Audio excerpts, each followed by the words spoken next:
Saudara, menekuni suatu bidang usaha memang perlu pendekatan yang intens. Kadang hasilnya bagus, tapi kadang juga mungkin hasilnya ini tidak sesuai dengan ekspektasi kita. Nah, lalu bagaimana kita bisa memilih usaha yang tepat juga agar sesuai dengan harapan kita? Untuk itu kita harus dituntut memilih jenis bisnis yang layak untuk ditekuni agar bisa jadi sumber mata pencarian kita. Dan untuk membahasnya lebih lengkap pada pagi hari ini mengenai permasalahan tersebut, sudah bergabung di studio dengan pelatih kesuksesan nomor 1 versi majalah Marketing, Tung Desem Waringin. Selamat pagi ya, Pak Tung. Pagi yang dahsyat. Pagi yang dahsyat. Pak Tung, ya. Gimana sih resepnya kita bisa tahu usaha yang baik buat kita biar kita punya penghasilan yang banyak dan usaha yang tidak baik? Jadi baik tidak baik adalah relatif. Tujuannya pertama bagaimana kita melakukan bisnis ini. Apakah tujuannya seperti Steve Jobs, bagaimana dia bisa meninggalkan suatu hal yang betul-betul bermanfaat untuk di dunia, atau Anda sekedar hanya hidup. Nah, kalau Anda sekedar hanya hidup kan Anda jual beli hal-hal yang kecil juga tetap hidup. Tapi kalau enggak, saya mau mempengaruhi hidup orang banyak, tentu saja pilih yang memang betul-betul mempunyai visi yang lebih besar. Tapi dalam hal ini, gini loh, rata-rata orang menekunin bisnis itu apa sih yang ditekunin?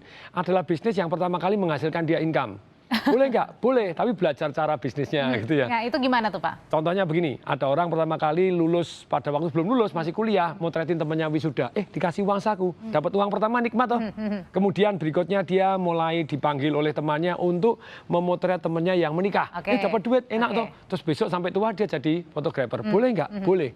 Tapi sekali lagi, Anda memilih bidang apapun, belajarlah cara bisnisnya. Tapi kemudian memilih yang mana itu tentu saja butuh satu filosofi ataupun prinsip. Memilih yang mana itu haruskah kita sudah bisa yang tadi kan karena kita senang foto akhirnya kita bisa jadi fotografer, atau harus kita ya tidak sesuai dengan mungkin yang kita gimana tuh Pak? Anda motret boleh, Anda belajar motret lebih bagus, yes. Tetapi alangkah baiknya Anda belajar bisnis motret lebih bagus, beda nggak? Oke, bagusan mana itu? Belajar motret dulu atau bisnisnya dulu, Pak? Kalau dari saya pribadi, ya memang kalau Anda memilih bisnis bukan passionnya dulu. Banyak orang, kamu pilih passionnya, terus kemudian tekunin di sana, akan ada gini. Kalau saya pribadi, enggak gitu ya. Nomor satu, menghasilkan yang Anda inginkan dulu. Oh, oke. Anda motret ini bisa menghasilkan yang Anda ingat. Oh bisa Pak, kayak yang merek-merek tertentu yang sampai ke luar negeri, keren banget buat aplikasi, enggak perlu tukang fotonya, enggak perlu dia sendiri. Nah, jadi dalam memilih bisnis itu nomor satu, Anda pilih, Anda mau pengen menghasilkan apa dulu? Menghasilkan uang lebih banyak, oke. Menghasilkan manfaat kepada orang lain lebih banyak, boleh. Menghasilkan istilahnya impact kepada sosial lebih banyak, silakan. Apa yang Anda... Tergantung ya tujuannya. Nomor satu dulu. Nah, Pak, sosial boleh sih Pak, kalau enggak ada duitnya sama sekali, terus saya makannya gimana? Ya, boleh. Berarti Anda pengen yang tetap menghasilkan nomor satunya. Kalau menghasilkan, cari yang menghasilkan. Tidak semua bisnis sama-sama menghasilkan. Mohon maaf gini, jadi ketika... hati-hati lagi terhadap income Anda yang pertama, bisa jadi income Anda seumur hidup loh. Contohnya teman saya pada waktu zaman sekolah dulu, bahasa Inggrisnya bagus, terus jadi guru les bahasa Inggris, sampai reuni 20 sekian tahun kemudian tetap jadi guru bahasa Inggris. Boleh nggak? Boleh, tapi kalau Anda memang itu yang Anda mau, silakan. Tetapi ternyata nggak juga, kesulitan secara keuangan, kesulitan secara begini.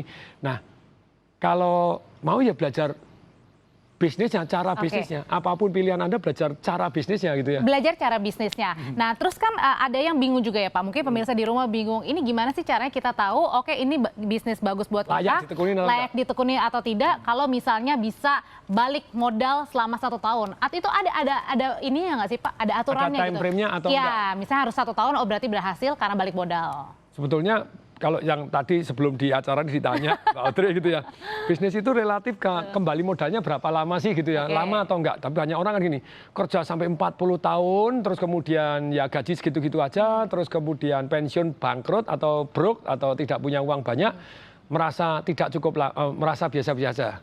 Tidak merasa lama, itu merasa sebentar 40 tahun. Tapi pada waktu bisnis 5 tahun baru balik modal, kok lama bener. Padahal kan enggak itu. Bisa enggak bisnis untung di hari pertama? Bisa. Di bisnis saya misalnya laruno.com itu di tahun 2006. Di hari pertama, hari kedua sudah untung 400 juta. Jadi tidak ada patokan misalnya harus tahun 2 tahun itu dikatakan sukses karena kita sudah balik modal dan juga untung. Nah kalau tanpa modal? Why not gitu? Kalau tanpa modal kan berarti untung berapapun sudah balik modal, bukan ya balik modal, untung tidak terhingga. Nah kemudian Pak Tung yang menarik juga adalah kalau kita mau mulai usaha bisnis, Kalau kita misalnya sedang bekerja itu harusnya kita fokus hanya ke bisnis aja atau nggak apa-apa nih sampingan misalnya. Oke, kita kerja di perusahaan boleh sambil sampingan misalnya. Kalau Anda sudah ketemu yang sesuai yang ini kan, nomor satu itu adalah yang menghasilkan yang Anda inginkan. Pengen income sekian, oh ini arahnya tepat ini. Ya. Nah ini oke, menghasilkan. Misalnya Anda yang ukurannya adalah income. Kemudian setelah itu Anda pilih lagi dari yang menghasilkan ini, mana yang mudah lebih dahulu. Kemudian baru ketiga yang suka.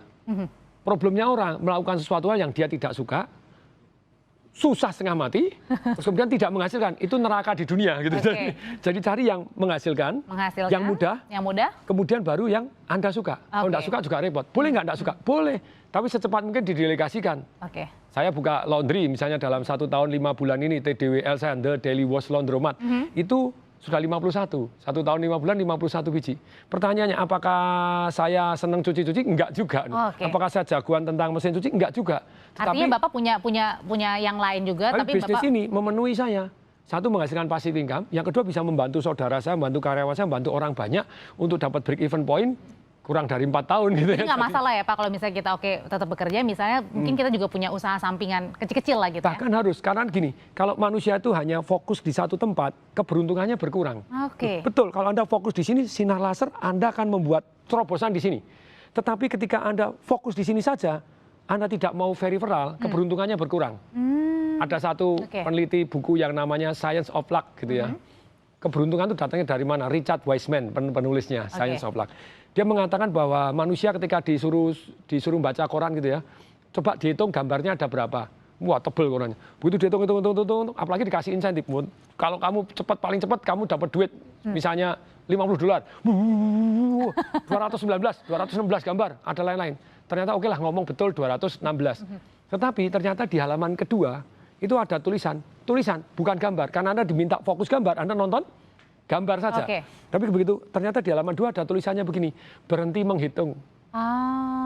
Gambar ada 216. Bila Anda berhenti menghitung dan menyerahkan tulisan ini gede kepada panitia, maka akan mendapatkan $500. Nah lu, begitu banyaknya orang fokus kepada bisnisnya dia terus, tidak pernah berhenti untuk meluangkan waktu melihat kanan, kiri, mana ya yang sebetulnya bisa tumbuh. Ya hasilnya gitu-gitu aja, kurang beruntung. Oke, kalau misalnya kita kurang beruntung di satu bidang, bolehkah kita kemudian, kadang kan banyak orang juga yang menyerah ya Pak, kayaknya saya nggak cocok deh jadi wirausaha, kayaknya udah saya balik kerja lagi aja tuh.